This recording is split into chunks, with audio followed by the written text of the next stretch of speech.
برطانیہ کے Manchester airport پر اس وقت خصوصی سیکیورٹی کے انتظامات کیے گئے جب آزاد کشمیر میں ناکام عدم اعتماد پیش ہونے کے نتیجہ میں بڑھنے والی پاکستان پیپلز پارٹی کے دو دھڑوں کے رہنماؤں سابق وزیر اعظم بیرسٹر سلطان محمود چودھری اور سینئر وزیر آزاد حکومت چودھری محمد یاسین PIA کے ایک ہی طیارے سے اسلام آباد سے مانچسٹر پہنچے۔ مانچسٹر ایئرپورٹ پر دونوں دھڑوں کے کارکنوں اور جیالوں نے برطانیہ بھر سے سینکڑوں کی تعداد میں شرکت کی۔ پولیس نے کسی قسم کے ناخوشگوار واقعے سے بچنے کے لیے دونوں رہنماؤں کو علیحدہ روٹ دیے اور کارکنوں اور جیالوں کو بھی اپنے اپنے ایریا میں رہنے کی ہدایت کی۔ سینئر وزیر چودھری محمد یاسین ایئرپورٹ سے باہر نکلے تو جیالوں نے خوب نعرہ بازی کی۔ سینئر وزیر چودھری محمد یاسین نے ARY سے گفتگو کرتے ہوئے کہا کہ اب ہمارے سیاسی راستے جدا ہو چکے ہیں۔ بیرسٹر سلطان محمود چودھری کو پاکستان پیپلز پارٹی سے نکال دیا گیا ہے۔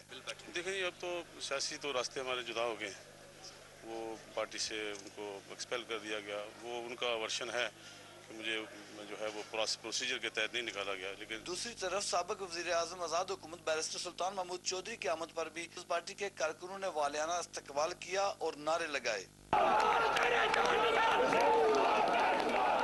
بیرسٹر سلطان محمود چودھری نے ایئرپورٹ پر کارکنوں سے خطاب کر کہ ہم نے ہار نہیں مانی، صرف حکومت آزاد کشمیر کو وقت دیا ہے۔ انہوں نے کہا کہ مجھے پارٹی سے نہیں نکالا گیا اور یہ فیصلہ پارٹی چیئرپرسن سیکرٹری جنرل کی تحریک پر کرتے ہیں اور مجھے جب تک کارکنوں کا اعتماد حاصل ہے مجھے کوئی فکر نہیں۔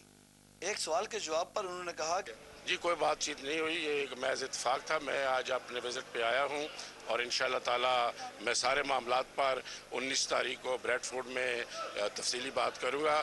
آزاد کشمیر کے ان دو رہنماؤں کی آمد پر پاکستان پیپلز پارٹی برطانیہ باقاعدہ دو دھڑوں میں تقسیم ہو گئی، جو پارٹی کے لیے کبھی اچھا ثابت نہیں ہوگا۔ ارشد رچال، ARY نیوز، مانچسٹر۔